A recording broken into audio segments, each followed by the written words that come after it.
Oh, say, can you see by the dawn's early light what so proudly we hailed at the twilight's last gleaming, whose broad stripes and bright stars through the perilous fight o'er the ramparts we watched were so gallantly streaming, and the rockets' red glare, the bombs bursting in air, gave proof through the night that our flag was still there. Oh, say does that star-spangled banner yet wave o'er the land of the free and the home of the brave?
All right, good evening, race fans, and welcome. I tell you what, it has been an exciting season so far for the Great Lakes Truck Series, and it's coming down to a wire because we got 2 races left. Actually, one after tonight. Iowa here, short tracking it. Should be a pretty good race, but it is very heated when it comes to the points title and the standings right now, as Jake Miller and Elliott Henderson are 2 points back to back from each other. Now, we can't count out all the other guys, but I will say this, it's a very uphill battle. Looks like pretty much of a 2-horse race heading into the final race of the season next week. So we'll have to see how this race plays out tonight. I mean, it could go anywhere, but one of the things, Alex, I talked about really strong when we started the round of 8 was you can't make too many mistakes, if any at all, because once you get in a hole, and we seen that Daniel Nanny got himself in a hole there, he climbed out of it a little bit, but I think it's just all going to be not, because it's going to be a little bit too late. Yeah, he's starting to make some progress there, Daniel Nanny is, but like you were saying, Joe, it's coming down to crunch time. And like you were saying, it looks like it is playing out to be a 2-horse race with Jake and Elliott. Jake starting on the pole. He is. Jake out front tonight. And Elliott back in 14th. Back. I mean, you know, it's not unreal for maybe one of them to have a bad night, and I'm not going to say that both of them couldn't have a bad night. We've seen that in the chase here. We've seen a lot of things transpire with a lot of chase drivers here. Now we got 21 trucks here. And in a track like this, though, it's one of Jake's and Elliott's good tracks, and I'm going to say it's probably pretty good for Daniel, and we've seen a lot of the chase contenders pretty dead even throughout. So we'll have to see. Can't count out Eric Kemp and all those guys either. You know, we're talking about Daniel here, but Eric sits in third, 13 back. Gavin right there in fourth, 16 back, and Daniel in fifth. So, you know, either one of those three, yes, could make a dent into points tonight going into the final race and make it a 3-horse race, I would feel. But if all Elliott or Jake finish in the top 5, I feel like going into next week, it's pretty much those two guys. We'll just have to see after the night. Yeah, we will. And like you said at the beginning, Joe, short track racing. We got the 7/8 mile track here in Iowa. Absolutely. Iowa, kind of a unique style track here. I'm going to say it's probably one of the as far as in the chase goes, not one of the most difficult tracks. I'm gonna chalk it up to more. It's closer to what would be a shorter style track. Still, like you said, it's in the Mile Avenue there, so definitely a fast style. And Fresno says, watch out for the 09 truck. We sure will. We'll see what he does. That's Andrew Lutz. And you still can't count out any of the other guys out here to pull off a win as we go green here tonight. So anybody can win this thing, but we're definitely going to be keeping our eye on those points as Daniel's trying to maximize here already. Yeah, he made some moves real quick. He's already up to third, battling for that second place spot right now. As Jake Miller has a little cushion in front of him, but it's early. We don't know what we'll see. Little fun thing about the track, though. It says when this track was made, it was designed with influence from Rusty Wallace and patterned after Richmond as a D-shaped oval. It's close. It looks close. Successful. Yeah, it does look close. And I'll tell you what, David's having a hard time getting that truck going. It's twice he spun.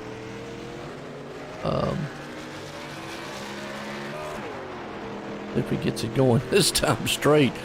That's twice he spun, no caution. Luckily, we keep going green here, but not the start he wants, and Ty's off the track too, so already some guys having a little bit of trouble coming out of the turns, and that's something I think we're probably going to see, you know, quite a few of. Like you said, get really slick very quickly coming out of those turns as Jake still leads us here. Lucas Cram, we saw him win one a couple weeks back. You know, not in the chase there, but definitely a very fast competitor. I'll have to see what he brings up here, because he could throw a monkey in the wrench, or wrench in the monkey, or however you say that term. But right now, Daniel Nanny would love to get around him. And I've always said, you know, hey, look, just because you're not in the chase does not mean don't get out here and don't race as they go door to door. Yeah, definitely. Seeing about how I always like seeing those, I don't want to call them outsiders because that has kind of a negative connotation to it, but those guys not battling for that championship, still coming up here hooking and jabbing. I always thought that was pretty neat to see, and I think it makes things exciting. I think the term you were looking for was maybe a wrench in the plans.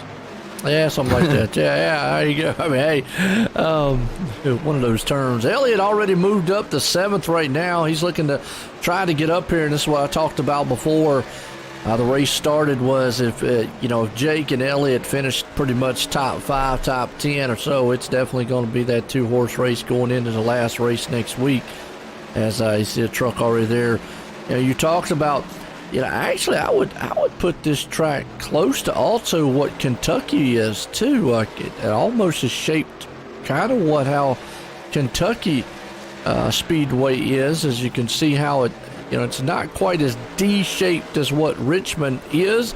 Richmond probably front stretches a little bit more, I would say, it's more of a D-shaped style. This one maybe closer to the form of Kentucky, I would think, if you're not running the same line in 1 and 2, but definitely I would see that.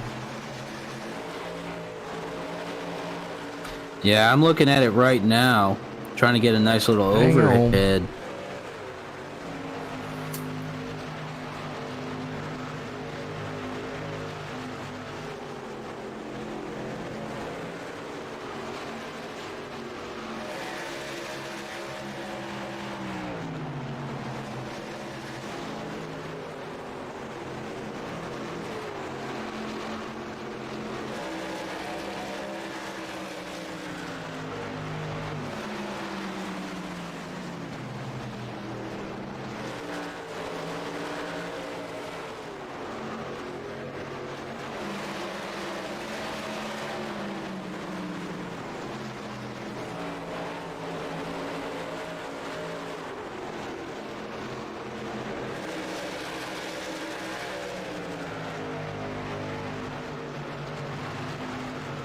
Sorry about that, folks. I lost my feed there for a minute.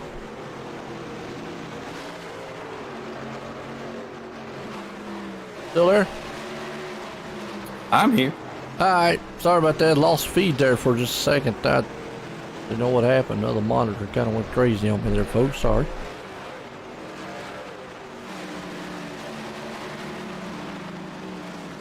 But it's what we was talking about here is you can see Elliott is actually moving up. He's already up to 6, so trying to move up there. I mean, Daniel Nanny's going to do everything he possibly can. Eric, Gavin is going to do what they can.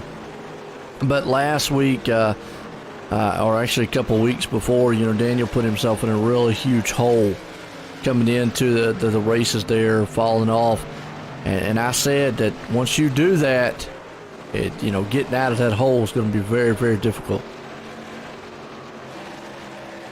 He's definitely made some progress, though. He was down, 32 points before last race? In this race absolutely. Now he's back, I believe, 18 from the lead. Yeah. And Eric actually right there is, 13 off, sitting in third. Gavin 16 off, sitting in fourth. So, they're there, and that's going to be a close race to look at too for third, fourth, and fifth.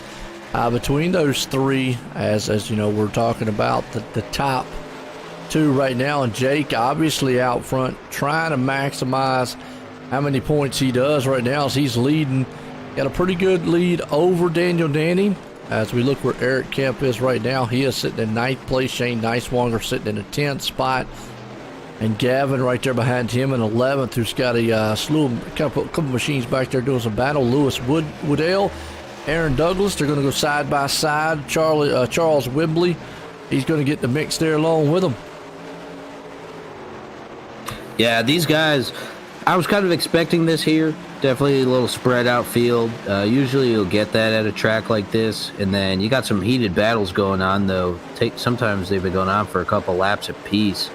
And something I'm noticing too, in regards to the layout of this track, kind of right here where these guys are coming off of 3 and 4, you don't really stop turning a little bit, because that front stretches, that's kind of what makes the D-shape ovals, is the front stretches are kind of curved a little bit more significantly than other tracks. So I like that factor as well, and I always loved coming to different tracks and seeing them and stuff like that. So definitely seeing some different action here tonight. Yeah, and like what you're talking about coming off of 4, you're right there. It usually throws the truck a little bit higher coming out of 4, a little bit tight right there. It's just like you said, it's indicative to what Richmond and Kentucky is. Both of those tracks kind of act the same way. We're watching Lewis right here having a pretty good battle. He's also got Aaron Douglas, and that's Gavin.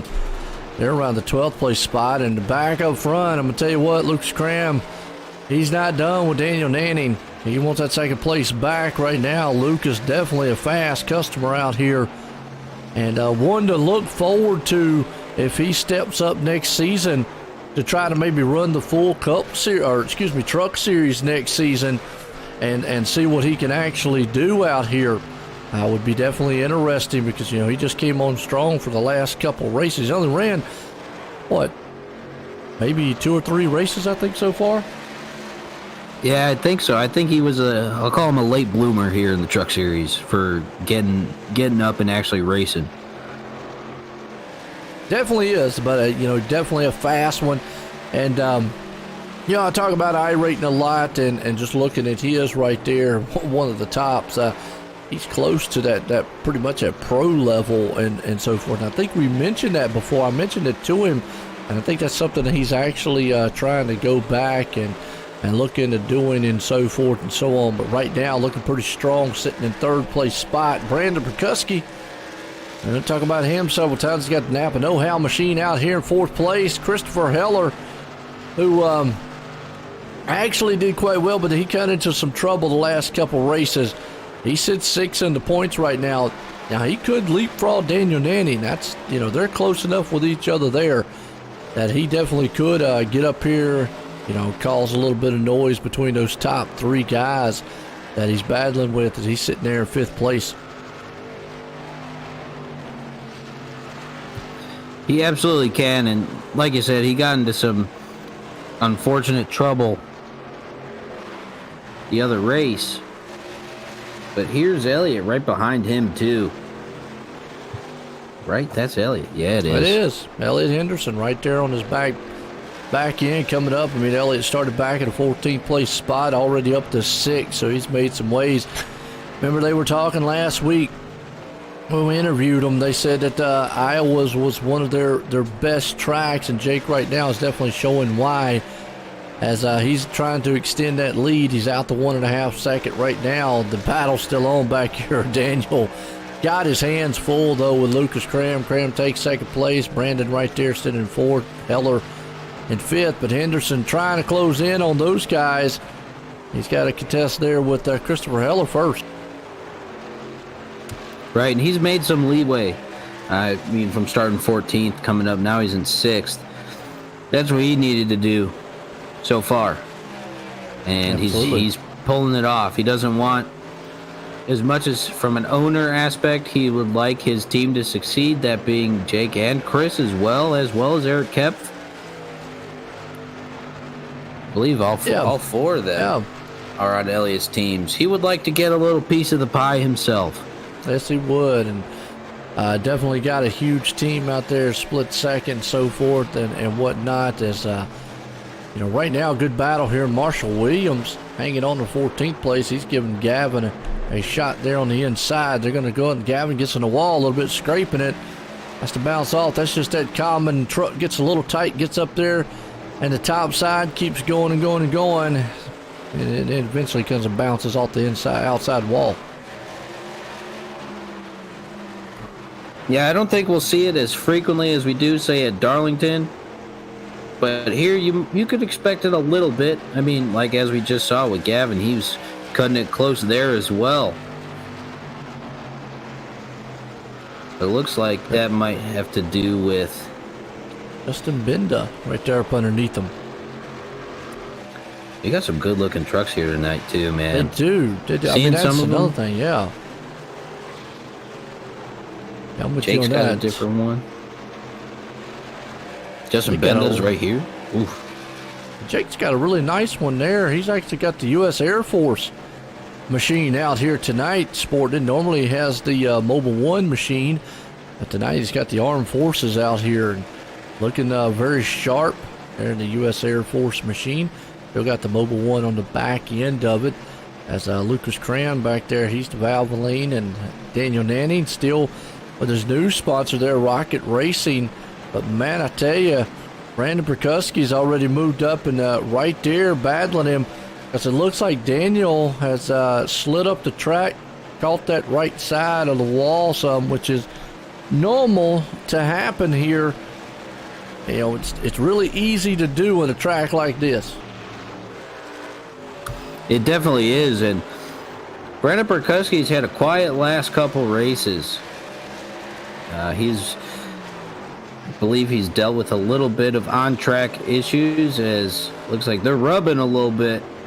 Yeah, I mean, and here's the thing, Brandon, not up here in that in the chase or anything like that, but definitely could help out his teammates a lot, if I'm not mistaken, and part of the he's part of, well, negative BBI. I thought he was part of the split second and all, but yeah, a little bit off on that one. Yeah, and he comes out with some pretty creative paint jobs too. He does. I like how he used the Napa, the hexagon right there, and he put his logo, the backwards B and the B for Brandon Perkuski, and then he put Brandon Perkuski, his Twitch handle, in place of Napa Auto Parts. I think that looks pretty slick to me. It does. I mean, and some of these guys come up with some creativity like that, which is really, really cool and, inventive, let's say it that way. So, and having a good run right now. He's up to third place as Daniel's falling off the paces a little bit. Elliott's hanging on there in fifth. He got around Christopher Heller. William Barb, we always talk about one of the most consistent drivers, just running a few trouble in the chase so far, but right now looking pretty good. Sixth place spot. He takes over that spot away from Christopher Heller. Matthew Daniels up there at eighth. We've got Aaron Douglas there in ninth, and Eric Kemp rounds out the top 10. Right, and this has been some exciting racing so far, man. I mean, we've seen some heated battles, especially for that second place spot. Oh yeah, between Lucas and Daniel. But man, you see now Elliott's coming up too, getting in the mix. Yeah, pit stops happening already. Don't know if that's early or if it's scheduled, but Christopher out there says Christopher Heller's grandmother Birdie is watching tonight. Well, hello Birdie, how are you? Appreciate you tuning in. I know you're out there pulling for old Christopher. He's actually having a pretty good run. Yes, we got pit stops as the leaders on pit road with Daniel Nanny and company.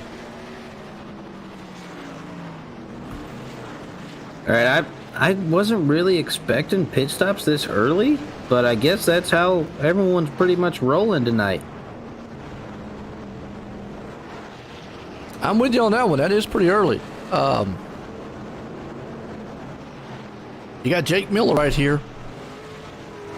4 tires and fuel. Definitely, this is a track that's pretty hard on tires, so you're definitely going to want to get those tires. Now, again, I go back to how this track kind of, to me, looks more like a Kentucky-style track. I'm not sure if it drives like it or not, but I know you made the reference to Richmond, so we'll use it there too. Knowing how those two tracks are very tough on tracks, and knowing how far, like in the official races, you can go, 38-40 laps is probably about the time you want to come in for tires. At this point, you're getting pretty slick. Tires are getting really worn off.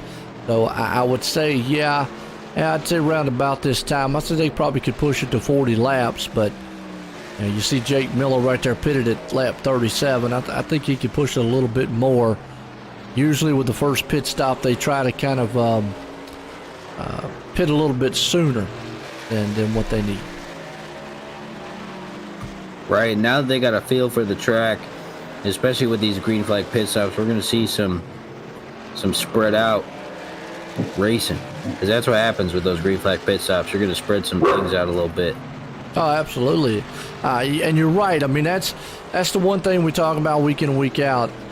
You get, when we have long green flag runs, you start splitting the field up, but it gets even more when you start getting green flag pit stops. And we're going to see that as soon as Jake eventually will cycle back up to the leader.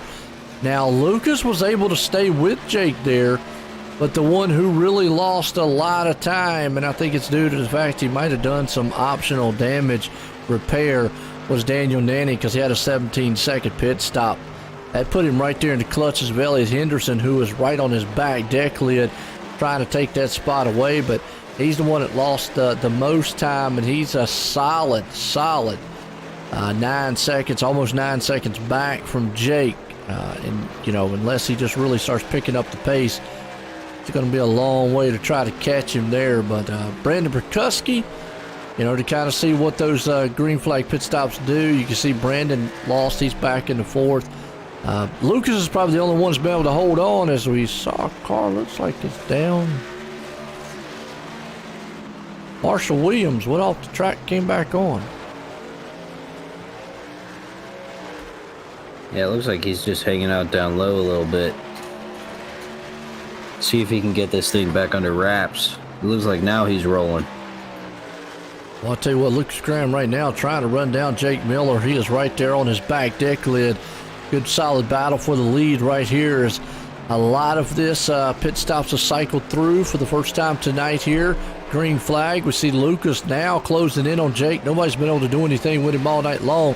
Been all Jake Miller, and I'm going to say right now, if Jake walks out of here winning this thing, puts him in a solid spot going into the final race next week at Atlanta over Elliott Henderson. And unless Elliott just gets up here and, finishes second or maybe third, it's going to be even more of an uphill battle. Good news is it's only 2 points separating between those two. Now, we don't calculate the bonus points. We don't know all that stuff. Well, I'm not even going to try to do the math on it. I just go off of the positions, and going off of maybe just 1 point of position right now, what you're looking at about 4 or 5 point difference on top of the 2 points. So it'd be a 7-8 point deficit that Elliott would have to almost overcome, not including the bonus points. So like I say, we had to chalk those in. So I know Elliott doesn't want to lose no more points here tonight. But if he's going to, he wants to be right there on his back bumper.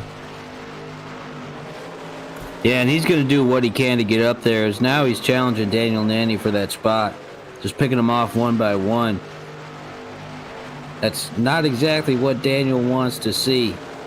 Yeah, that damage right there, I think, is probably hindering him just a little bit, probably making the truck really tight coming off the turns. But he's going to battle back on the outside of Elliott. Elliott's trying to hang down to the low line for the moment, but you got Elliott there sitting low, Daniel sitting up high. Daniel's got that preferred line coming off the turns, but going in, you're going to see Elliott get a good run. He just can't make it because the truck gets so tight in the middle of the turns here. If he's not able to make that pass, he's going to chew those tires up, and then ultimately he's going to do what he's going to do there, fall back in line, cool him down, see if he can't get another run back on him.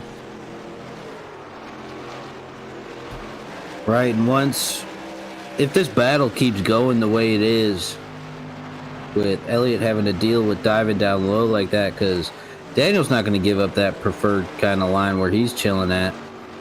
I wouldn't. It's the best line. Yeah, I'm with you.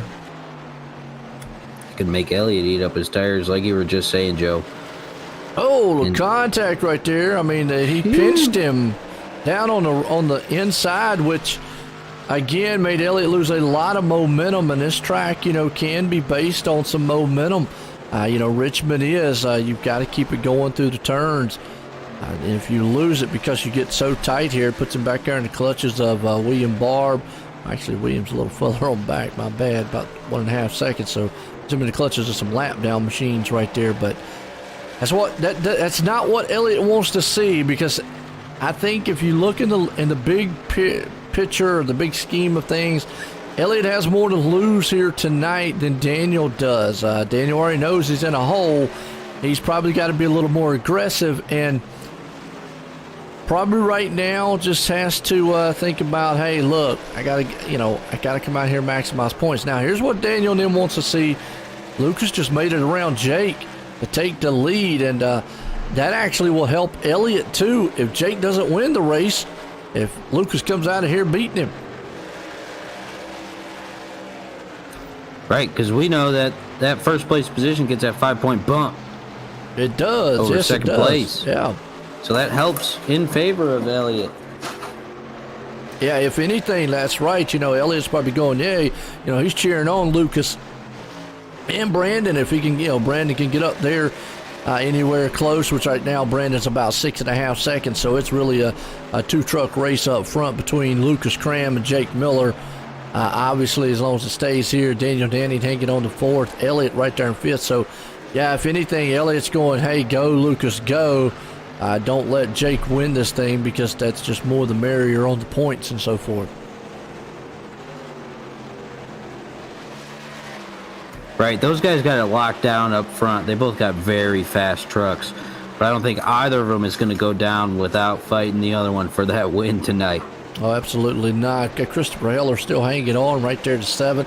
William Barb right there in another one. And let's check out this paint job of Andrew Lutz. He's always got some interesting paint jobs. Let's see. A little mashed up on the back, but it's sim seats. And not sure who the happy guy he's got on the back there, but it's sim seats, and he's got shh on the side, sheesh on the side or something like that. But I'm not really sure about the guy that's looking really positive on the back end. He almost looks like the South Park counselor, Mr. Mackey. Okay. What it reminds me of anyway. So maybe you can give us an insight out there on who the guy is on the back end. I know you said go number 9 earlier there, Frizz. So give us some highlight on who that is. But right now he's sponsored Sim Seats out there. Looking good. Nice looking colorful style truck. Not the 90 he wants though. Back in 19th position right now. Hey, but look good, feel good, right? Well, that's it usually. I mean, if you're gonna have a bad night, at least look good while you're doing it. That's just kind of one of those things too. So right now everybody's kind of spread out. And we kind of look through the field. We haven't done this in a while. Let's everybody's kind of spread out. We've had some green flag runs. We'll do one of our old OSR Network rundown orders here for you. Let's just show off the paint, show off the cars. Right now out front, we got Lucas Cram, who has been able to muscle his way to the front. Looks good. The 44 Valvoline machine. Got Jake Miller right there owning the points, coming in here by 2 points over Elliott Henderson. He would definitely wants to maximize points tonight, coming out here going to the final race next week. And a new machine there in the U.S. Army. Got Brandon Perkuski hanging on the 3rd place with a Napa No-House style throwback machine, but with his own little bit of branding put to it there. Looks good in 3rd. Daniel Nanny trying to hang on to this points the best he can, but boy, he's got heat from the 2nd place points leader right now in the form of Elliott Henderson as they're duking it out for the 3rd or for the 4th and 5th place spot. William Barb, as always, an Interstate Battery machine up to 6th, looking good. Christopher Heller right there in that split 2nd, number 11 machine up to 7th place. Aaron Douglas, that's a nice looking Defiance truck right there tonight in 8th place. And then he's got a good battle with Matthew Daniels as they're battling for 8th and 9th with a moment. Good Tractor Supply style color scheme right there as you see it. And then Eric Kemp, he's still in this thing too, so don't count him out, but he's up to 10th place. Shane Nicewanger got the Keystone Lights machine back out here again in 11th. Charles Wimley and the Mountain Dew machine, just do it. He's up here in the 12th. Ty Akins, there's another split 2nd machine there, running the 13th place spot. We got Marshall Wilson, big Oreo Fig Newton machine. Is very colorful, make you hungry looking at it, up to 14th. Gavin Fitzgerald, my bad, up here as always with the Tiger machine, looking strong, just having a little bit of little roughed up so far, but he's back in 15th spot. Briar Fritz has a good looking split 2nd machine there tonight, back in 16th. We got Lewis Woodell and that Pepsi machine running around, kind of crinkled up on the side. That's where the tightness comes in on the track. He's up to 17th. Justin Binda, he's there in the 8th place spot in the Mountain Dew. And then Andrew Lutz, we just was talking about him, the Sim Seats, back in 19th. Daniel Y, he's up there in the Defiance machine in 20th, and Nathan Nicholson out of the race here tonight. So it puts us right back up here to our leader, which is got some heat by Jake Miller, but that's Lucas Cram right now leading it. And that's your OSR Network rundown order. Good looking trucks, good looking battles throughout the field so far tonight here, Alex. Yeah, it is. I always love doing that, Joe, going through, definitely seeing what we got here tonight in the field and what these guys are putting on their trucks and all that, I mean, some of them look real nice.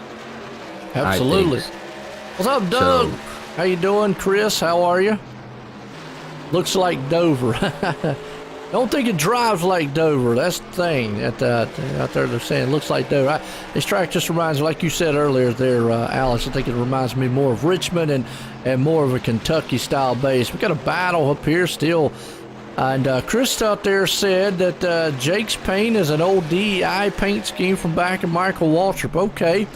That explains a lot there. I'm not really, really wasn't familiar with it back there. Oh, you meant Brandon's paint scheme. Okay, Brandon B's paint scheme. Okay. That's what I can say because I don't remember that Jake's, but Brandon Perkuski.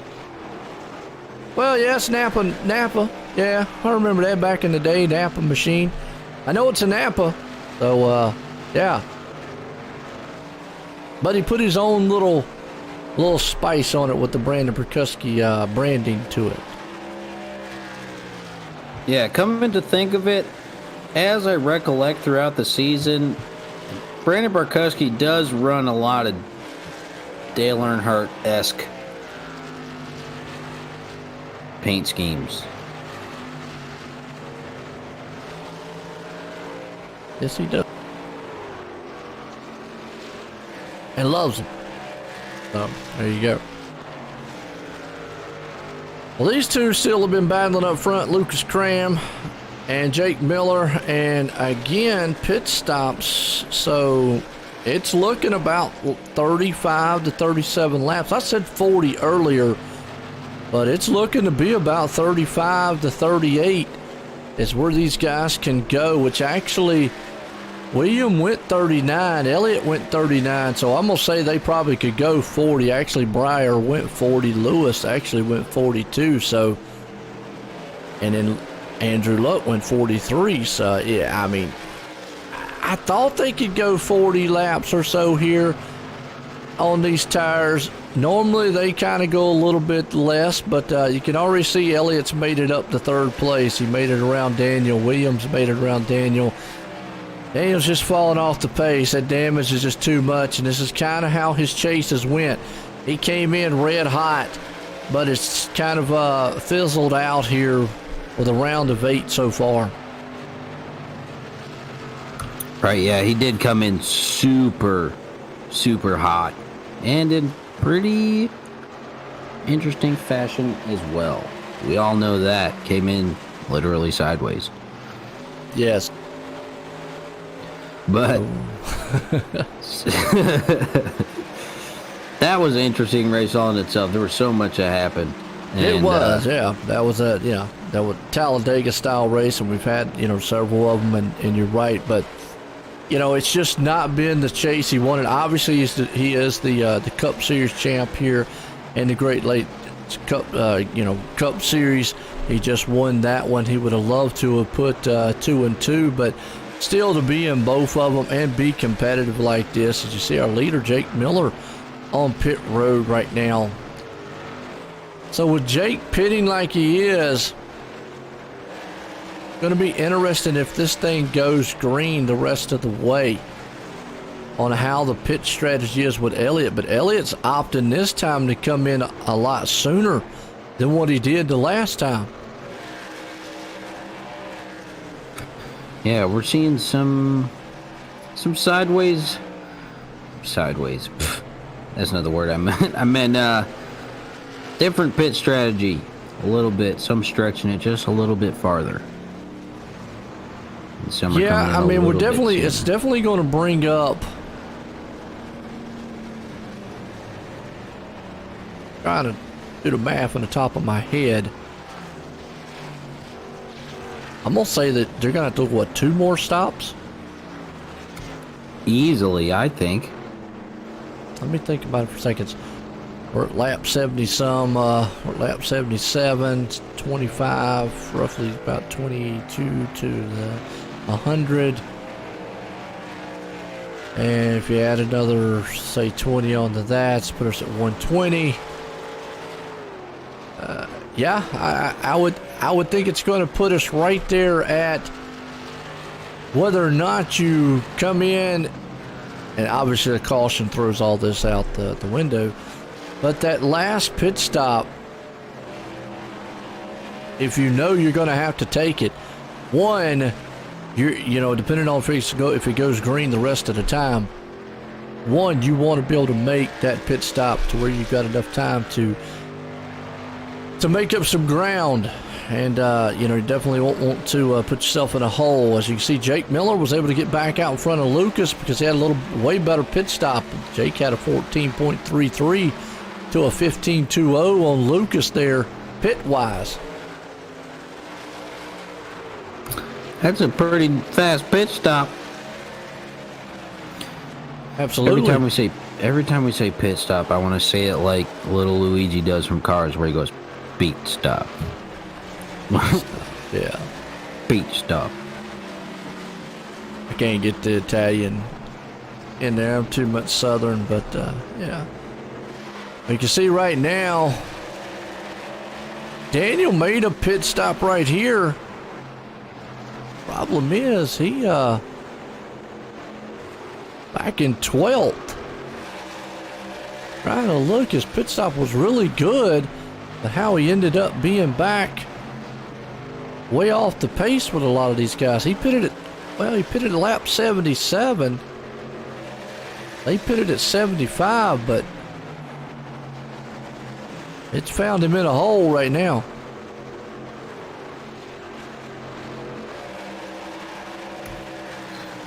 Yeah, I'm kind of seeing. Wow, it's a good battle for the lead, though. Here comes Lucas back on him. And I like this. I like the fact that Lucas is like, look, I understand you're out here battling for a championship. I just want to win the race. You know, and he's not out here, you know, crowding on Jake. He's fast enough, obviously, to get around him and race him. The two trucks definitely are competitive. I've always said this: if you're fast enough to do it, stay out there. I've even said if you're, you know, lap down car fast enough to try to get around the leader, do that too. It's the leader's job to get around you. It's when you start trying to block or get in their way or wreck or anything like that, that's when it's like, okay, look, you need to move. But you know, what Lucas is doing right now is definitely what he needs to do. He's got a fast machine. He wants to win this race, and hopefully he comes, you know, next season, he runs the whole season, and points-wise, he might actually be a huge contender for the championship the next season if he runs the whole thing. That might be something to keep an eye on, that I think, you know, which obviously, here's the thing, we already know, folks, Elliott's stepping out of the truck for next season. For the most of the season he is anyway. So as far as him, if he wins a championship, I don't want to give it to him, but let's say if he does, he's not going to repeat defending that championship. So he would love to win it and walk out and say, hey, look, I'm the champ, and you know, have that on his back, rather than sit here and finish second to whoever it may be, Jake or whoever it is out there going into next season. So we already know that scenario is kind of the season's winding down here at the Great Lakes, that Elliott will be stepping out and obviously stepping into the booth here with myself and Alex, as we got some exciting things coming, you know, as far as the broadcast goes. But you know, I know that Elliott will be back in the truck for some races, but it won't be in a competitive sense of, hey, look, I'm going to be there for the title hunt or anything. So that brings up, if Lucas wants to run a full season, maybe that flips it up. Or let's say Jake wins the title. Maybe he's going to get out there and try to defend it again, or Daniel or Eric, or one of them guys now, are going to be like, aha, I'm going to come out here and try to take this thing. I think it'll be pretty neat for as Matthew Daniels. Yeah. Hopefully he gets off the track. Don't know why he's just sitting there. Well, I know why he's just trying to sit there. Okay, now he finally toes. I've always said, and folks, and it's not actually he's still there. He just blinked. He just blinked. Not sure why he's still just sitting there. Should have done towed it by now. I hope it does not throw a caution, because this would be sad. It would mess up the whole outlook of this. There he went. Finally towed it. Hey, look, it's a virtual world and so forth and so on. And a lot of times we don't really look at the controversial side, but let a lot of the, race control and stuff like that. But when you see things like that, you sit there long enough that should have towed it. Maybe he was having some mechanical issues, we don't know, but nonetheless, unfortunate for Matthew Denson. We've seen that a couple times here tonight, though. Alex, we've seen some guys actually spin. This is one of the tracks where, in iRacing, if you get far enough off the surface, it won't throw a caution because it's a big, infield, and you're not in danger, you're way off. So, good for the competitiveness of the race and how we can keep going. I like that in some sense. Not good for the guy who actually spins or is involved with that. I like that too. Definitely keeps the competitiveness going throughout the race. And like you're seeing here, this is a good example right here coming out of the in the turns. Obviously the wall is pretty close on the inside right there. It's actually a little closer than a lot of other tracks. But once you get on the straightaways, man, you got space. You do. You do. You have a lot of space. You can see right there, if you get off the track, you're really good. And the turns will be a little bit different. It's not like Chris out there. I'm sorry, I'm old. Hey, Chris, I'm up there with you. I remember, back in the day, like I said, I remember back in the day, Bill Elliott and Dale, battling each other back in the early 80s. So I'm with you when you talk about the old days of racing. I don't watch.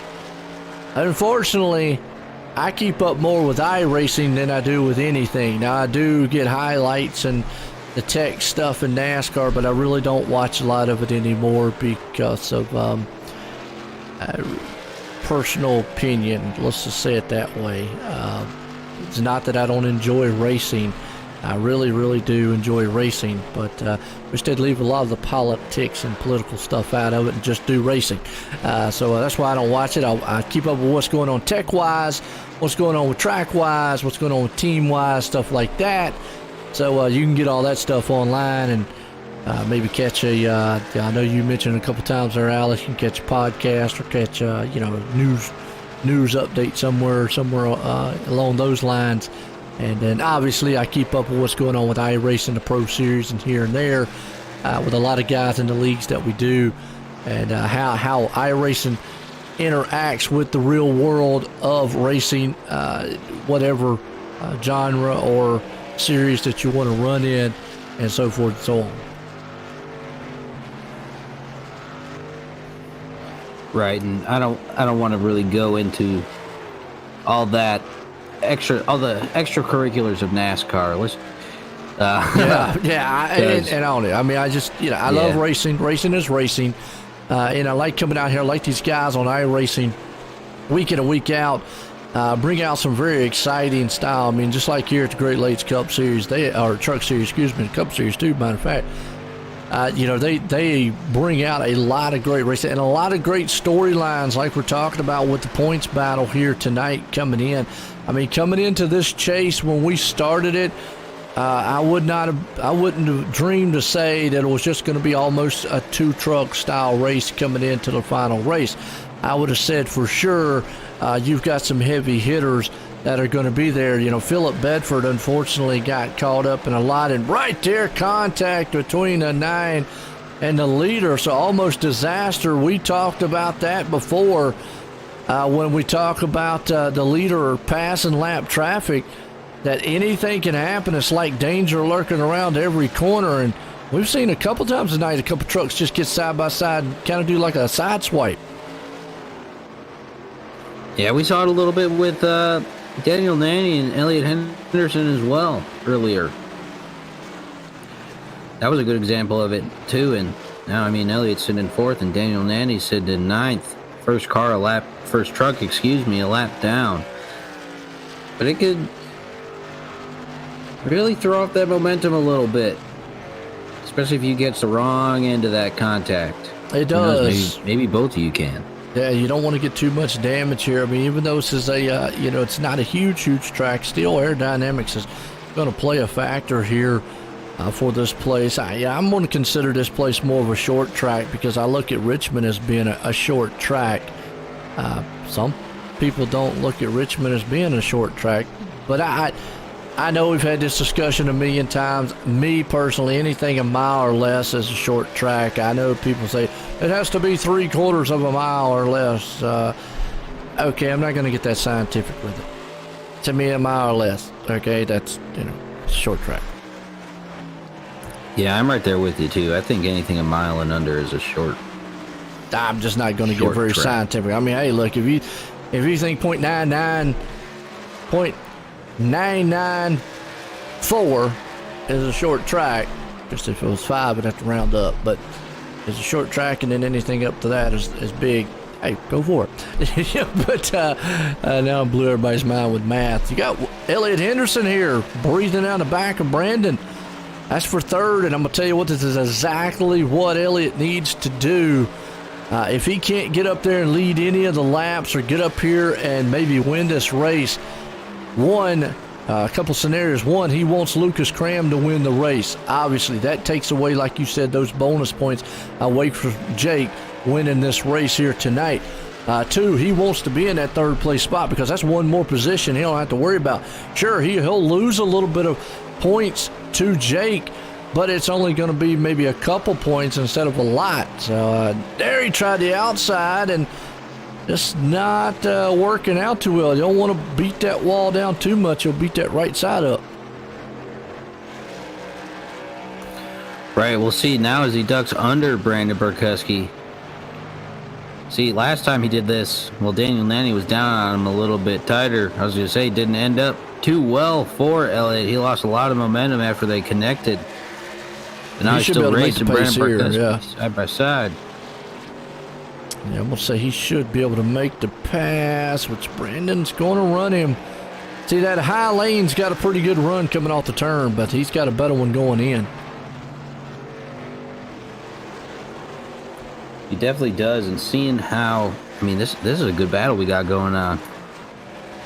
You could just see the difference there. Those tires just won't hold up. I mean, but I think Elliott will be able to shoot it in there.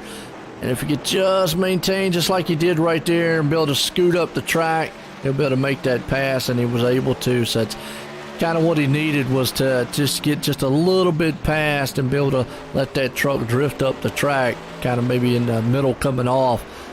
Now, so if he was able, as long as he kept getting pinched down the inside, he wasn't going to be able to make it. But this is what he wants, up to third right now. Definitely looking very solid with Jake there in second, and Brandon finally is going to come on pit road. William Barb's going to take over the fourth place spot. Christopher Heller's going to move up to fifth. So some more pit stops here. A little early, I think, on that end. Yeah, I think they're probably about, I don't know, maybe not too early. I'd say maybe between 5 and 10 laps early, maybe, I'm guessing, from where you're kind of thinking you would be coming in. But hopefully this cycle of pit stops, I mean, that gap between the two leaders in third place with Elliott is a hefty gap. Yeah, it is, absolutely. You got Aaron hanging on the fifth right now, but yeah, we've got a ton of pit stops happening. So really, and these guys pitted at lap 75, 77. So now coming on pit road here at lap 111, which to me is a little bit earlier than what all of the other ones were. You see the leader coming on pit road, or actually Jake Miller coming on pit road. That leaves Lucas Cram out there, our leader, who pitted at lap 75. I think I get the idea of why they're doing this. This right here should, well, you know what? I don't know if this will take them all the way or not, will it? I don't think it will. So I'm going to say you're probably going to split this in half. These guys are going to have to come back on pit road. I'm going to say around lap 140 is when you're probably going to see them come back on pit road again. I'm going to say around lap 140 as if it stays goes green flag the rest of the way. That way, that gives you enough time to, if you're Jake and whatnot, it's going to give you enough time to catch back up if Lucas gets a good run out there, or Elliott. We're going to see what happens here, because remember, Jake, he's going to leapfrog Lucas. Well, I say that. Is he going to catch him in time coming off a pit road? No, he's not. Lucas Cram's still going to hang on to that, to the lead. We'll have to see if he's going to be able to catch him. Yeah, and that's the kind of gamble that you get with these green flag stops and choosing to either short pit it a little bit or stay out an extra lap. And it looks like it worked out a little bit for Lucas up front. It did. It looks like his gap is a little bit bigger now. And it was before Jake came in. It is. Yeah, it's about not quite 3/4 of a second, a little over half of a second right now. But you talk about it, and plus he's got a couple lap newer tires. That's going to pay dividends later on in the run. And and I know as far as how green flags go, he'll just keep stretching that lead out. And then when he goes to pit again, well, that's going to make it even more further. Yeah, it absolutely can, and we'll see if Jake's got it in him to track him down a little bit, because I think it's just going to be their show here tonight. Up so front. far, yeah. It's going to be a battle for that third place spot is kind of what I'm thinking. Yeah, and you're looking right now, if we look as far as points go for the third place here, you've got Eric Kemp sitting right there in third, Gavin in fourth, and Daniel Nanny sitting in fifth. You still got Christopher Heller, too, in the mix here. Don't count him out. I mean, he could, actually jump up there. Shane is there, too. Shane's going to have to do a little bit more work, but, Christopher's there along with it. Christopher's doing what he needs, sitting in sixth place spots. You got Eric Kemp right there in front of Daniel Nanny and Gavin. So Eric, Daniel, and Gavin all three of those nose to tail, 9th, 10th, and 11th. And again, with Eric and Gavin, it's 2 points difference between Gavin and Daniel, 3 points difference between Eric and Gavin. So very, very close battle there for the third. But Christopher actually is the one sitting back going, okay, when he's looking at Daniel Nanny right now, he's about 5 points back or so from Daniel Nanning to take that spot away. Again, I think that's where the heated battle is going to be, is for that third place back. And then obviously with Jake and Elliott right now, you got Jake sitting in second place spot. You got Elliott Henderson there running in third. That battle for that championship's really going to heat up coming into Atlanta next week. If it stays like it is right now, not much is going to change up front between the two. Jake will gain a little bit of points on Elliott, but it's still going to be very, very, close and competitive going into Atlanta, that anything can happen. Right, and I know that those two, especially Jake and Elliott, we're talking about their strengths at these last two tracks, being Iowa here tonight and Atlanta next week. So it's close. How many feet around is considered a short track? Whatever a mile is, I know 1320 feet is a quarter, so take 1320 times 4. 5280. There you go. So, I mean, there you go. So I know 1320 is a quarter. You take it by 4, so there's your math on how many feet I consider a short track. But again, if some people consider anything 0.75 or less a short track, and I guess then you could take 1320 times 3 and pull that in. So the 1320 comes because I used to drag race. Obviously, you got 60 foot, 330, and then you got 660, which is a quarter mile, eighth mile. So there you go. You used to do a lot of eighth mile racing. Yeah. So, I literally just Googled it because I thought that was pretty interesting that he brought it up. Okay. In oval track racing, A short track is an oval track that is less than 1 mile long. And I've looked it up too, and I know what they say. It's less than 1 mile. But they also call a super speedway anything over 1.5, which is like, or 1.5 or higher. And it's like, no, I consider super speedways 2 miles or bigger. Michigan, all those, Talladega and all that stuff. So I've looked it up. I've had the conversation with several people before, and again, some think anything, like I said, less than a mile is anything. A mile to 1.5 is they consider a big or intermediate style track, and then anything 1.5 miles or higher is a super speedway. But to me, that's kind of just like, okay. But anyways, if you ask the drivers, there's a lot of drivers out there though that are definitely mixed up on it. Yeah, I think it kind of just comes down to personal preference. I mean, unless you're that governing body, I'll say.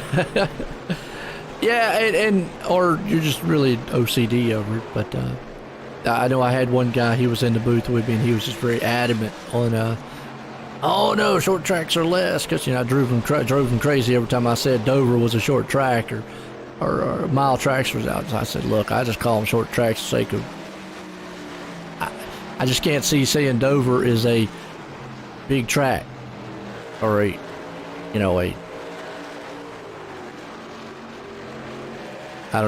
medium super speedway. It's just, I don't know. Anyways.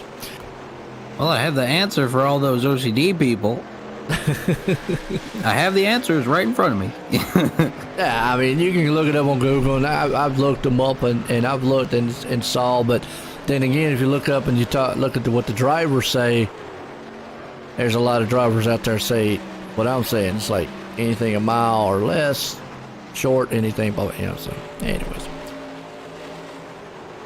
There we go. Right now, Lucas Cram is definitely leading us. He has extended that lead over Jake. He's got a 1.5 mile, or 1.5 miles. So he already got me up on the miles. Woo!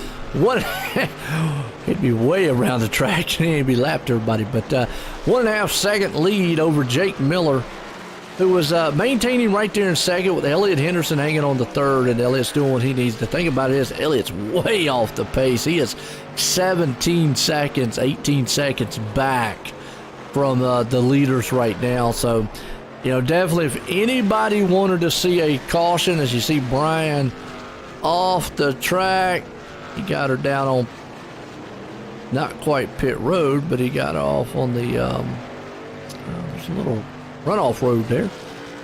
It went off track, road course style, yep, off there. But if anybody would love to see a caution, it would be him. But I really feel, we've had a good solid run here tonight at Iowa. Good green flag running, and it's been green flag from flag to flag so far.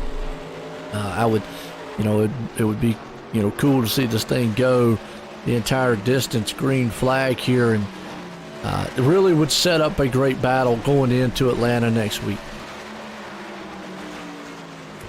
Right, and seeing how Lucas is coming up here, with him being in the lead right now, he is messing things up for Jake, because Jake was probably like, oh, hey, I'm sitting pretty, let's just defend this lead. But Lucas has a fast truck like we've been talking about. He does. Coming in, that definitely makes the race a little bit tighter for the points coming in for next week. Because Jake would like that 5-point bumper. It would, and that's something that Elliott right now would like to see. Lucas keep doing what he's doing. He doesn't mind for Lucas to win this race, because that keeps him right there on the coattails, shirt tails of Jake going into next week for that battle for the points. And keeps it right there in the grass. Doesn't, takes the work that he has to do and makes it a lot less of work that he's going to have to do if Jake was to win this race. So definitely he doesn't mind that Lucas is out front right now. And another thing you got to think here, the mental psyche of these guys coming in, we talked about it last week. Elliott obviously is the defending series champion here in the Truck Series at Great Lakes. He would love to win another one. Jake would definitely love to steal that thing away and win it himself. But you got guys like Eric, Daniel, Shane, Gavin, all these guys coming in battling now for, it looks like, for the third on back spot. Again, anything still could happen here, but the third on back, you got to think about guys with coming in here like that, going into the last race going, the what ifs that could have happened. Daniel with the problems he has, come in red hot strong. And we've seen Elliott, obviously, he came in the season, just dominating. Kind of fell off a little bit late, but then actually started to chase off, not as good as what he normally would have, but maintained throughout, but now has got hot when he needed to and has had a lot of luck. His top two are in right now, and this is kind of what I expected. I think I said around lap 140 pit stops. I think we're going to see that trend as top two, Lucas and Jake, are on pit road. Yeah, and Jake is hoping for another quick pit stop here, because that one a couple pit stops before was about a second faster. So he's hoping for another one of those. Make that gap a little bit smaller. See if he can get there and take that position. I like Chris out there. Now he says, "Now you have wowed me." So I appreciate it, Chris. No doubt. Been wild. I'm not a mathematician. I'm going to give that up to Alex. He's probably more of it than I am. But when it comes to like I say, racing, you know a lot of. I might not know a lot or sound like I know a lot of ins and outs of racing. There's a lot of guys out here that say that they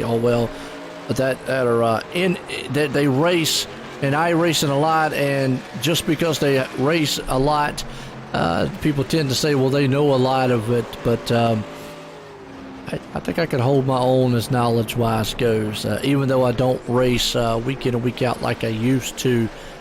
If you keep up with it enough, you definitely know the ins and outs of what's going on, and be more observant of what these guys do on the track. Watch these guys here, and you see it too, Alex, out here. You can kind of see what they're dealing with on this track, just by looking at their tendencies, how the truck acts and whatnot, how it gets, tight and loose in the turns, the condition of the track, condition of the truck itself. How tires and all that. It doesn't really change much, especially when on a fixed setup. And then, you combine that with the updates that iRacing does, and the dynamics of everything that's placed here. So, just you're able to watch as the race evolves around you. I am in agreement with you there, Joe. I definitely think you could hold your own, as I'll put it. You could. I could get on that train. I'm on the train already. You're on the train. Okay, well, don't fall off. Okay, we'll be good. I don't want to run you over. It's fun. It's get up here. I've always said fun and exciting, and definitely my commentating style's a lot different. Hope everybody's enjoying it. We're coming down here, we're winding down the season for the Great Lakes Truck Series, and yellow flag is out. Not quite sure. William Barb, it says, is the man involved with it. Let's go back and see. Well, I'll tell you what, Mr. Consistency himself, he had just pitted too, and out of the turn loops it, and was able to keep it going straight. Huh. Well, I would say normally that would shake up how everything is, but everybody just made a pit stop. So the only thing that's going to shake up is how close everybody is on the field. Now, do you come in and make another one? I don't know. It actually never mind, because here comes Lucas and them. They're going to come back in. Lucas, Jake. I think Elliott's going to stay out, though. Actually, Elliott gets the lucky dog. A lot of these guys were lapped down.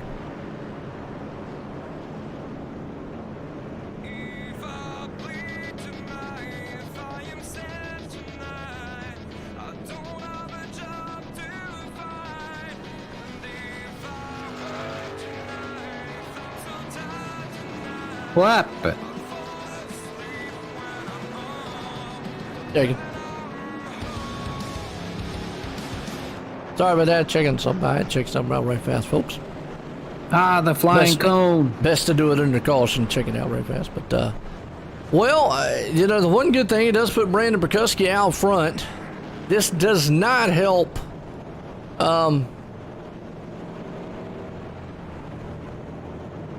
Now Elliott's going to come in for his pit stop. He got the lucky dog. He's going to come in. Going to put him at the longest end of the longest line here when he comes in and comes back out.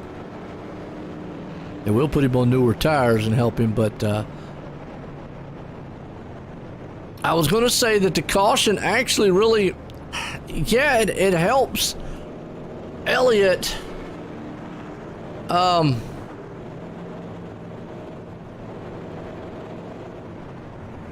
caution actually helps Elliott because Elliott was a lap down. Or got caught a lap down.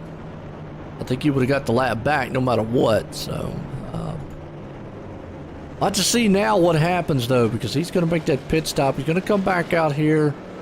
I think he's going to start back in 6th spot. Yeah, it was that cycle of pit stops that just threw him through a little loop, but he didn't lose too much. There he is. No. Right there. Well, we've had a solid race, about 140 some laps, full green flag, first caution of the night here. Self-spin, unfortunately, William Barb spinning it coming out of the turn. Hate to see that because we've had several other drivers spin. No caution, so hopefully we get this thing. We don't have such a start. This is a start of a chain reaction to a lot of caution, so you know, I know these guys have keep it clean and green, and we don't start seeing a multitude of cautions, but we've always said cautions breed cautions.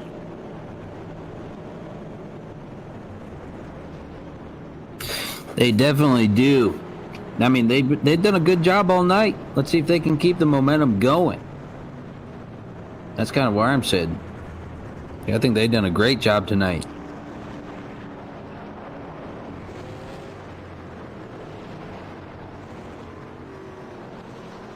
They absolutely have, so we'll see what happens here.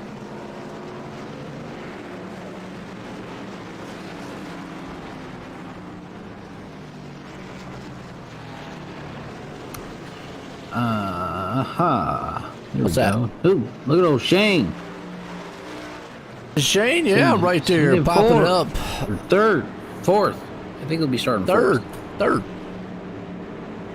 Yeah, actually, that's actually going to help, you know, Elliott out even more because it puts Jake back in the 4th. We'll have to see how this restart goes. Because that puts Brandon out front, Lucas there in 2nd, Shane up into the 3rd place spot, Jake going to hang on to 4th. Marshall Wilson is going to be in between him and Elliott. Getting set to go back green. Pace cars in. Green flag. We're back racing here under the lights, Iowa Speedway. Yeah, I noticed the transition and I liked it. I was like, yo, that's pretty sick. They went from like late evening to into nighttime to transition. I thought that was pretty neat. That is one of the newer features about last year that iRacing brought in with transitions and night to and so forth. They can actually speed that up so it actually, you know, doesn't take as long. But it is kind of a neat feature that iRacing brought in, transition from day to night. Makes it a little more realistic and do it on tracks that have lights. As Lucas now takes the lead out front, Brandon Perkuski's going to try to battle him, but all for naught as Lucas takes that lead. Here comes Jake firing back on the outside here of Brandon. As if he can't take second place. You know, the more spots, the more points he definitely can have. Shane right there sitting in 4th, Marshall in 5th, Elliott back in 6th. As here you go, Jake's going to drive her down on the inside. Right, he's hoping that he can make quick work of Brandon Perkuski here, but on the other side, you got Lucas thinking, hey, hopefully they can keep tussling for a couple more laps and I can get a little bit bigger of a lead. Absolutely. We'll see. Still side by side. definitely a hard place to pass if you can't get that momentum going. You see right there, ran him up against the wall, Brandon into the wall. Wow, that's kind of what he had to do. You just saw Jake shove up the track a little bit, ran Brandon straight up into the wall. They went door to door. So Brandon paid the price on that one. He fell all the way back to 4th. Still puts Elliott, though, marred back into 6th place spot. And I'm going to tell you, Jake is loving this. As yellow flags out, William Barb again. See what happened with William Barb here. All of a sudden, he just drove up the track into somebody's door. Is that Matt Daniels? Yeah, so now we're just all that green flag running out the window. But, wow.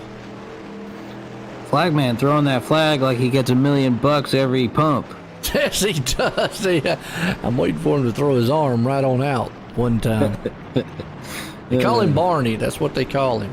That's what they call him, Barney? That's what they call him, Barney the Flagman. So. Is there any reason why? I don't know. I know that's something of how they came up with it. I don't know why, but Barney is the name that they came up with. Old Barney. Barney. Okay. Oh, this is surprising. Everybody on pit road. Except for Lucas. And Jake. Joked him. Yeah, they joked him out. And Brandon. I think Brandon stayed out too. I think he did too. There he is. But it got Elliott back on pit road again, which probably is not a bad idea. Shane, Chris, Daniel, Eric. So a lot of those guys behind him there, which really are not going to lose a lot by pitting.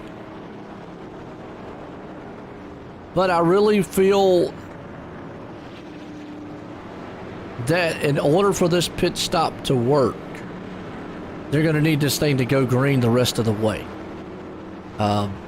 If we keep getting these run 4 or 5 laps of the caution, no, they're not going to be able to utilize these newer tires that they just got because time will just run out.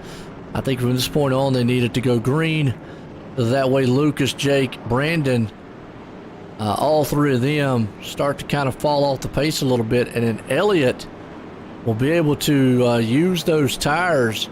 And, you got Chris and all those guys back there, too, behind him. But most notably, Elliott will be able to use those newer tires and maybe close in on Jake, maybe even jump in front of Jake. And that's what he wants. He might not be able to catch Lucas. We'll have to see. But I feel like that if the cautions keep flying several laps back to back, then no, the pit stops won't pan out. But if it goes green the rest of the way, then maybe I think ultimately this pit strategy here that Elliott and them just did probably work out.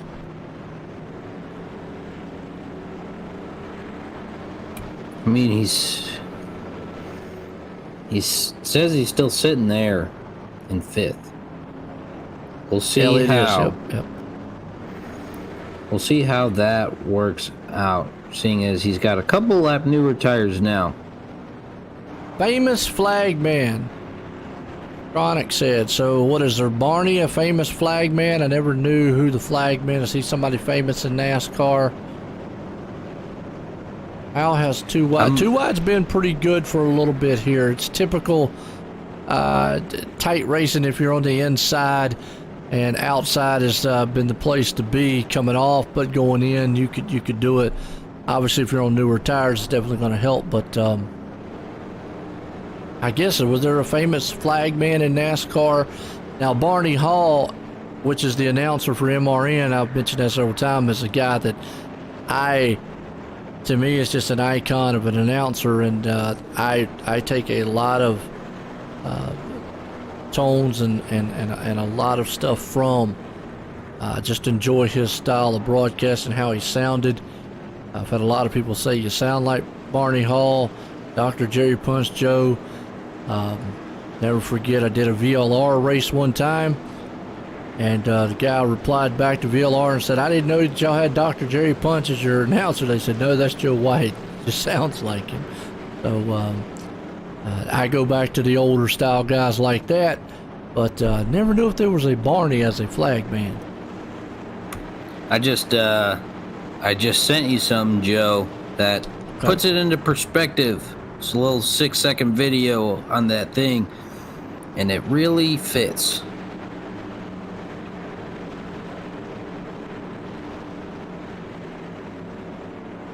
Because that guy is throwing his arm out too.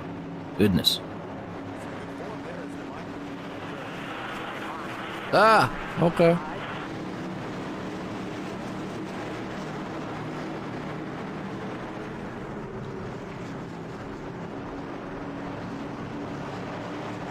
I always liked when you waved the... I mean, wave the flag with fierceness. There you go. Is a way to do it, I guess. So right now, green flag. Back at it again here for us. See what happens. Right now, Lucas Cram gets out front of Jake Miller. You've got Shane Neiswanger hanging on right there. Brandon Perkuski. Again, I talked about those newer tires. You can see Elliott right now utilize them. If it goes green the rest of the way, I think it might have been a very, very smart pit strategy and a sound one here, because those tires will definitely help him out. As you see, Jake's in trouble. So this pit cycle here might have been what Elliott needed. Yeah, I was wondering too, how many sets of tires do we get? I was like, that is a good question, because we're on fifth.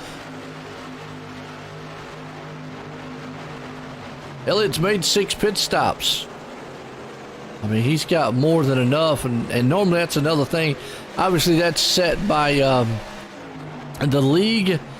It would have been more strategy driven if they would have said you only get 3 or 4.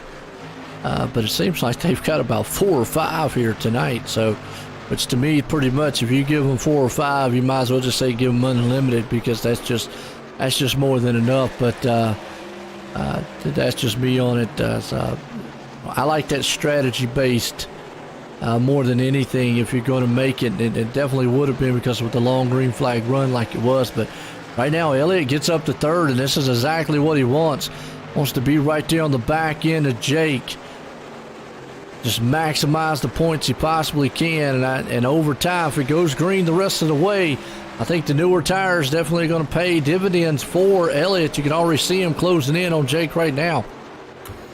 yeah, he is. I mean, you got 4 of the split-second guys right there. Jake, Elliott, Shane, and Chris right there. Chris Heller coming up. Chris pitted along with him too. He's up to 5th. You got Daniel right there hanging on to 6th. So all those guys with those newer tires, Lucas out front. Remember, Lucas and Jake, they stayed out. Now, Lucas is the one who was able to get away. He would love to see Jake battle it out there with Elliott. I'm going to say Elliott definitely going to be in a better spot than what Jake is, but Jake's not going to make it very easy for him to get around. Jake's going one little bit line higher in the turn as we got a wreck in the back. Brandon Perkuski. Eric Kemp around. That's 2 of them. Looks like, the 97 helped Brandon, and Eric just wrong place, wrong time. And boy, that can be a lot of implications there on the chase points too, because that might actually have done in Eric. That truck is smoking like a steam engine right now.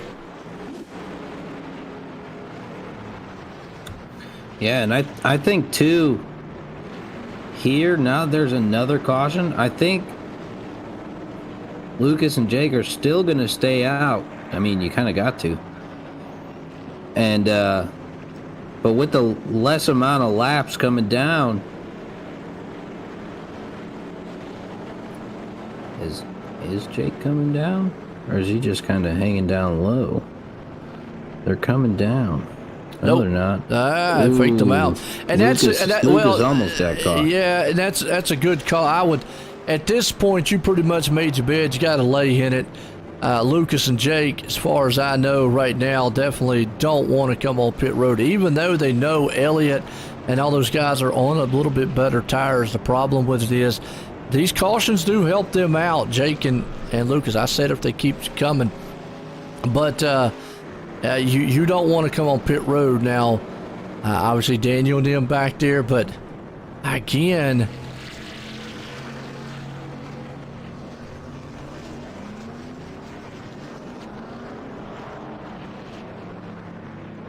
some interesting things happening. I'm with y'all on how many sets of tires they have out here. I know, Chronic, you're out there saying the tires have the same tire limit, but awful lot of pit stopping tonight, and a lot of them are in the 14, 15 second time frame, so that means 2 tire stops. I mean, if these were only fuel only stops, they would be a lot less, and I know a lot of these guys might be throwing in some optional repair, but let's see. I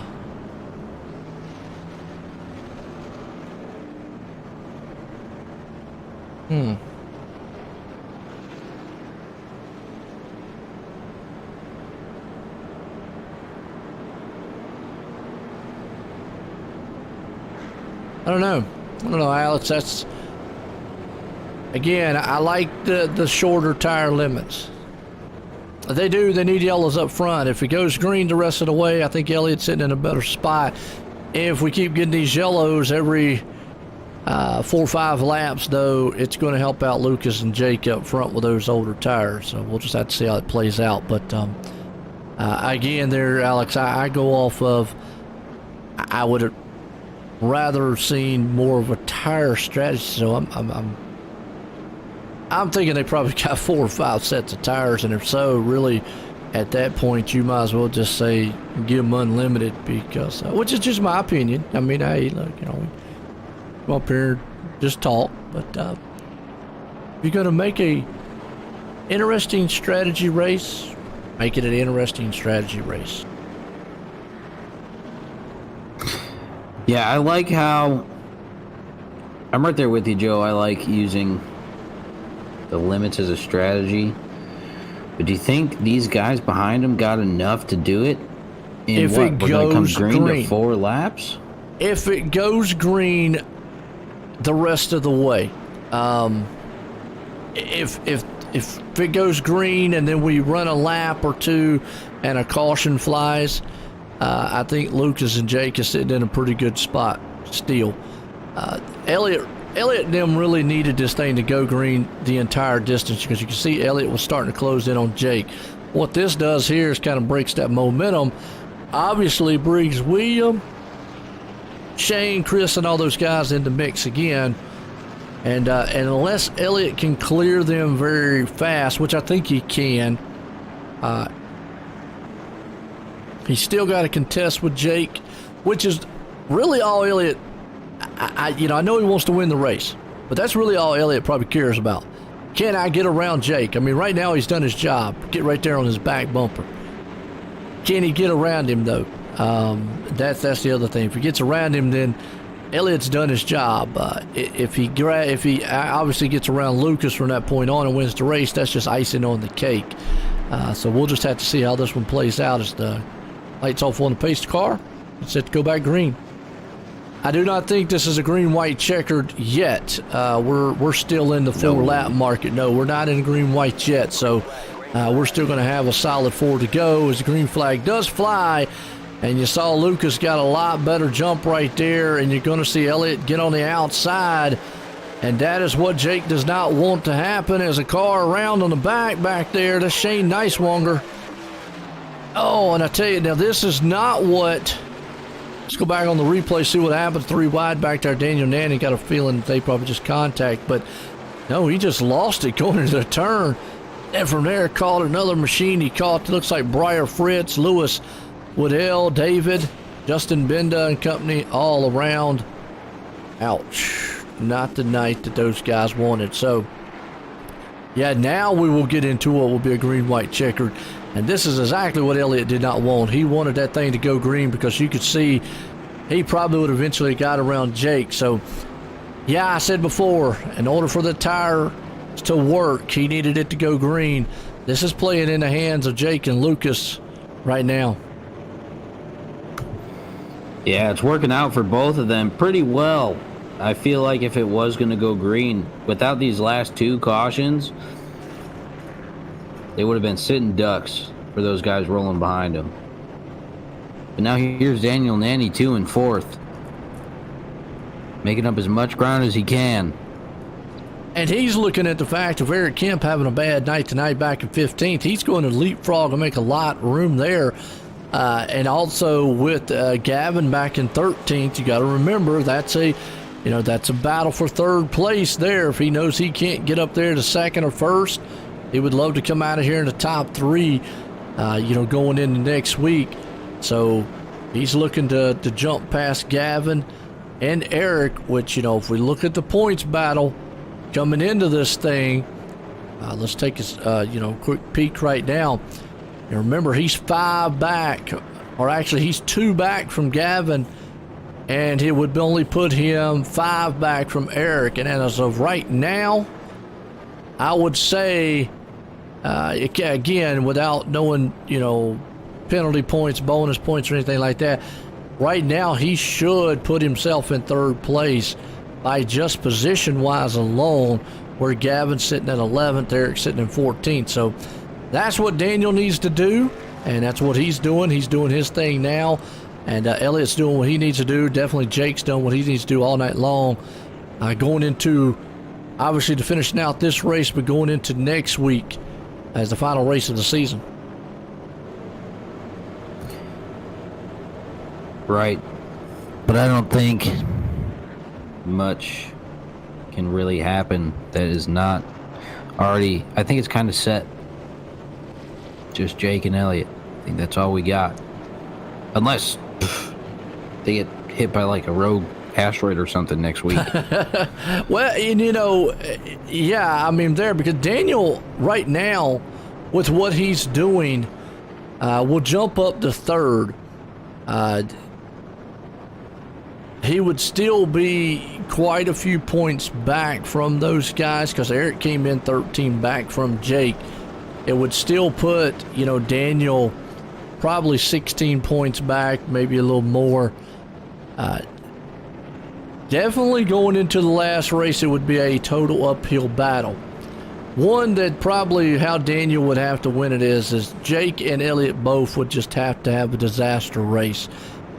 2, you're probably going to have about 20 to 25 machines show up to give a mathematical thing. And then Daniel would have to almost dominate the race. Most laps, bonus points, win, and everything else. So, not impossible, but definitely very difficult, I'm going to say. To answer the question there on YouTube, no.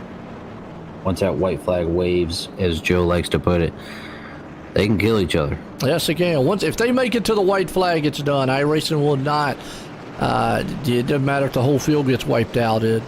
Once they take the white flag, if a caution does not fly before the white flag, iRacing does not throw one on the last lap. So, yeah, it's fair game on the last lap. I've always said it, and like what Alex said, I always say the white flag, and doesn't matter what happens, you can kill yourself on the track from that point on. So, and we have seen that many a times. We've seen some leaders do it up front. So, I would say, if anything, Daniel could be the most aggressive here. If he can get near him, we'll just have to see how much Elliott wants it. Because right now, if he can't get around Jake, you don't want to wreck trying to do it, because you've worked yourself this hard to get right there on his back bumper. You definitely don't want to get side by side. But green flag, we're back racing here. We'll see what happens.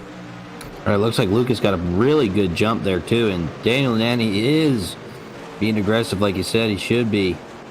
Well, he knows he's got to maximize points, and he's got to maximize that position, so this is what he wants.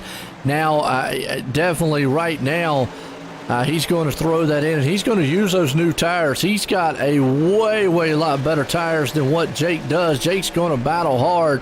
White flag, and like I said, it's going to be over with, so we're going to have a finish. Lucas is flying out of here. Can Daniel get enough to get that second place spot? I don't think he can. And then the last turn for the final time here tonight at Iowa. Boy, you see Daniel Nanny fly down the inside. He is going to try to hold it, but not going to have the run coming off the turn. Jake's going to hang on to second as Lucas Cram's going to win it tonight. Daniel Nanny's going to come home in third. Elliott there in fourth. Christopher Heller up in the fifth. What a finish to this one. Yeah, I mean, they even got the fireworks going on over there. But they do, man, and that was a good run. As you see right there, that man definitely spinning them out, coming around the turn. I'd be pretty ecstatic myself. I mean, pretty much with any win, I'd be pretty happy. He did it in pretty dominant fashion here tonight. He did. And we had actually a very good run from a lot of these guys here tonight. Yeah, especially right in that first, pretty much that, wow, what? 80% of the race, that green flag run.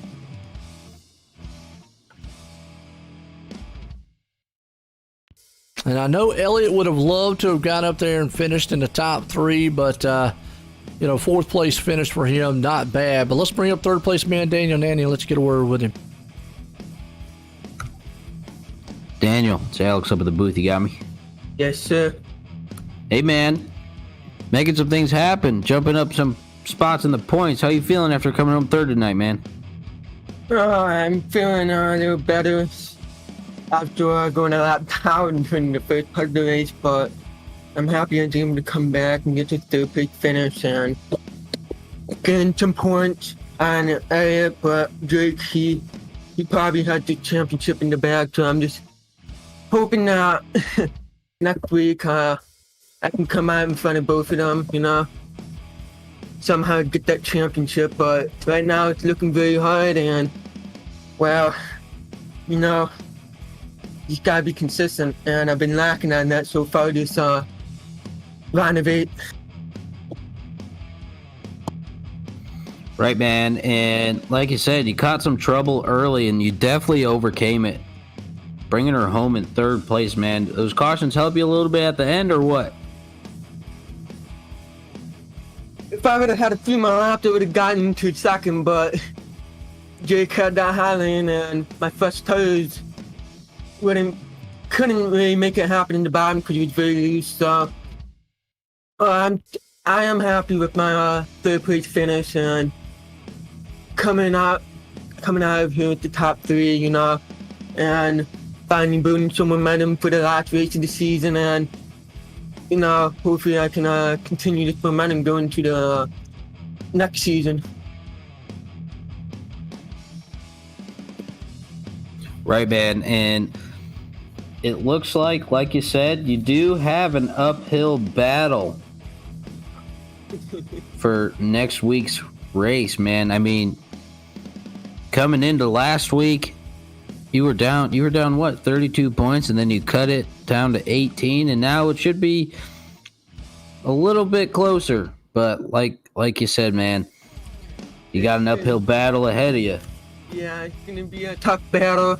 I know Jake and Elliott very fast at Atlanta from last season, and I just hope that some good luck is on my side for once, and I can at least put up a battle and hopefully come home third in points. That's my main goal right now, because I know Elliott and Jake are just points ahead of me, and I'm trying to make the best out of the impossible outcomes, and hopefully I can bring home a good finish for my team and burn out some motivation for my teammates for next season. Right, man, building them up for next season is always a good thing, I think, personally. Yeah. Anybody you want to give a shout out to or thank for the third place finish here tonight, man? I gotta give a shout out to my sponsor, Rocket Racing Setup, for sponsoring me for this race, and helping me become a better racer each and every day.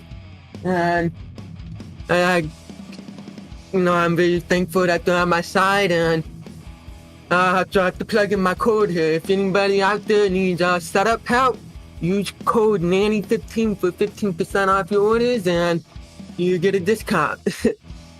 I have to give a shout out to my teammate for keeping me sane throughout the last entire race. It was a very big battle, throughout this race, and they really kept me in the right mindset when I kept saying I wanted to just drop out of the race because I didn't think there was any possible way I can get back in the lead lap.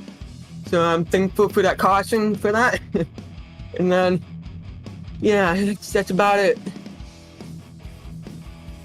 Awesome, man, and nice little marketing strategy right there. Get it out there. Use it if you need it. Use it. Daniel Nanny's got your back. But anyways, man, congratulations on your third place finish here at Iowa tonight. Definitely an exciting finish here. Yeah, thank you. Thank you very much. There we go, third place man, Daniel Nanny. Like you said, he did what he needed to do. Well, this guy's hanging on strong for the points here.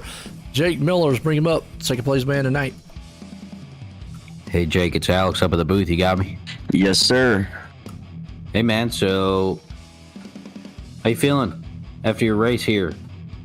Atlanta's going to be a lot of fun with how the points are going to look. I think I got a 4 or 5 points lead, so it's going to be definitely interesting. Right, and did you think that you were going to catch Lucas? I know you were running up front for pretty much, it was just the two of you most of the time, and then those cautions caught up to you, but you guys made quick work of it and held off. I don't think I had anything for Lucas. He was definitely fast. That whole first 50 laps, he got held up with Nanny, and he was just quicker than me. I couldn't have kept up with him. He was the fast truck all night. Yeah, he was, man. And then Elliott coming up from where he was at the beginning, starting, I think, 14th, coming up, closing it, making it a little exciting there at the end. Those couple cautions helped you and Lucas out. Like you said, super excited for next week. Season ends. You're up top. How are you going to defend it? Well, I won Atlanta last season, so hopefully we can go in there and prevent Elliott from a win and finish within one spot of him or something. Right, man. See if we can bring home the championship. Nice little trophy. Add to the resume. But anybody want to give a shout out to or thank here for the second place finish here in this exciting race at Iowa? Yeah, the same guy I shout out every week, Uncle Ron. He's probably sitting in here still watching, so. Alrighty, man. Well, congratulations. Second place finish here tonight. Really strong truck for the whole race, man. And then we're looking forward to next week at Atlanta. Hope for some awesome, exciting racing there, too. Yep, championships on the line. There we go. Like I said, second place man, Jake Miller. And, like that right there, he knows that championship is on the line. We go into the next place. But this guy, win. That's what he wanted. Lucas, Joy in the booth, got a copy? Well, I tell you what, you wasn't running for the championship, but you're definitely coming out here running for, namesake and winning. How was the truck? How was the track early on? Jake was there with you. How worried was you too there with all, coming about 20 to go? Those guys pitted behind you. If it would have went green the rest of the way, I mean, what was you going to look like? The cautions at the end definitely threw a lot of strategy into it, and I was kind of torn 50-50, to be honest, because obviously the tires wear pretty quick here, and luckily I kind of went down low and it was committed until I saw him, kind of psych and go back out on the racetrack. And luckily it was just the right timing to where I was able to pull out around, because I honestly probably would have been caught by that and probably would have pitted. So that definitely saved my race. It was really difficult because I knew there were probably going to be more cautions, since, Iowa's kind of usually tendency to do that. So I didn't want to give up my track position, but at the same time, there's only like 10 guys to lead laps, so I was kind of torn, honestly, either way. But definitely worked out my favor there as I look everything secured. Oh, absolutely. Came out here winning. You definitely had a dominating style truck all night long and a good long green flag run. And I knew if you had the cautions fall right, you were going to be in good shape. But if it went green flag, like you just said, might have been a little worrying. Who knows? But nonetheless, you came out here winning. What's your plan on for next season? Are you coming out for the next race, last race of the season? Yeah, I think it's at Atlanta, if I'm correct. So I definitely love that track a lot. It should be a ton of fun. I probably will, if I'm not busy with anything, I'll probably show up for that. And yeah, tonight was a ton of fun here at Iowa too. Definitely a very unique racetrack, and it was fun to kind of race this last fall. I kind of learned the track a little bit more, and that was just such a good battle there with Jake the entire race. It's pretty difficult to get a league where you can go 150 almost laps, green flag, start to then. So it was definitely fun to have that kind of cycle out to the pit stops and everything, and the lap traffic to just kind of have a head-on duel for the entire part of the race there. So it was definitely good fun, and then to kind of bunch the whole field up there at the end with the cautions restarts, and definitely was down to the wire. Absolutely. I'll tell you what, you came out here tonight winning it. You got anybody you want to thank for an awesome win tonight? Yeah, shout out, of course, to Jake. Obviously, it was a fun battle once again. You guys put on an awesome broadcast, and Elliot, nobody else who runs the league. Huge shout out to Quinneman Sport, Johnny Bavline. I think it was by Johnny Benson that were back if I didn't change my scheme. So it was definitely a cool paint scheme to run a couple weeks ago at Verta Pro Arlington, and looking forward to this Thursday's race at Charlotte. Well, there you go. I tell you what, Lucas Cram coming in here tonight. Well, he just crammed that thing down everybody's competition here and won it. Again, congratulations, Lucas. There we go. A good run, good race here all in all tonight, Alex. Has a long green flag run. Few cautions there at the end, but it's going to be an exciting one heading into Atlanta for that points battle. Right, man. I am pumped for Atlanta next week, man. And like you said, long green flag runs, great, exciting racing here tonight. Some point shakeups. So, man, I'm pumped for next week. Going to be interesting as always, folks. I tell you what, appreciate everybody tuning in. As for myself and everybody at the Great Lakes Truck Series, everyone have a good night.